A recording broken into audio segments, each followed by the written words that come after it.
आज आहे रामनवमी, तर माझ्या सर्व यूट्यूब फॅमिलीला श्री रामनवमीच्या हार्दिक शुभेच्छा। तर माझी सकाळी छान अशी पूजा झाली आणि श्रीरामांची छोटीशी मूर्ती आहे माझ्याकडे, त्यामुळे मग मी त्यांची पूजा करून घेतली आणि मग मंदिरात काही जाणं झालं नाही। तर इव्हनिंगच्या वेळेला मग चहापाणी झालं आणि यांना थोडीशी भूक लागली होती, तर म्हटले चला आज भेळ बनव।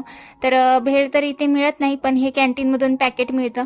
तर त्यांनी कॅन्टीनमधून हे भेळीचं पॅकेट आणलं होतं, त्यामध्ये सगळे रेडीमेड पदार्थ असतात। इव्हनिंगच्या वेळेला असं चटरपटर काही खाल्लं की संध्याकाळची भुकेची मात्र वाट लागते, तर असंच काही झालंय आमच्या बरोबर। आणि आज थोडी भूक पण नव्हती, त्यामुळे म्हटलं चला सिंपल काहीतरी मेनू बनवूया। मग म्हटलं चला आज वरणफळ बनवते, म्हणजेच आमच्या इकडे वरण चकुल्या पण म्हणतात, काही ठिकाणी याला वरणफळ पण म्हणतात।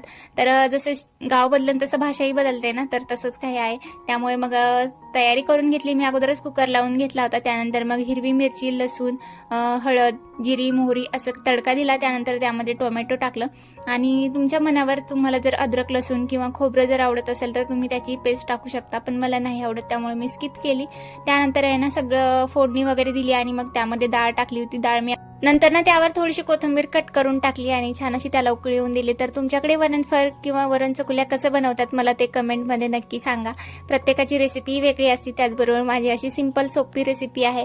त्यानंतर आहे ना चपातीचं कणिक पण होतं उरलेलं, तर त्याचीच मी चपाती लाटून घेतली आणि त्यानंतर मग त्याचे असे छोटे छोटे तुकडे केले, आपण जसे शंकरपाळ्याचे करतो तसे।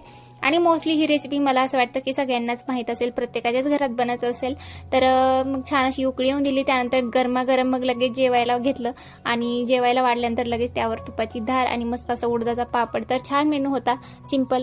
जेवण वगैरे झालं त्यानंतर लगेच किचनची साफसफाई करून घेतली आणि माझ्याकडे थोडासा वेळ होता, म्हटलं चला आज काहीतरी आर्ट करूया। कारण बऱ्याच दिवसांपासून मी ठरवते की आज बनवू उद्या बनवू, पण याला काही मुहूर्त लागत नाही आणि मग आज बनवायला घेतलं। आणि तुम्हाला जर याचा फायनल रिझल्ट जर पाहायचा असेल ना, तर आपल्या चॅनलला सबस्क्राईब करा।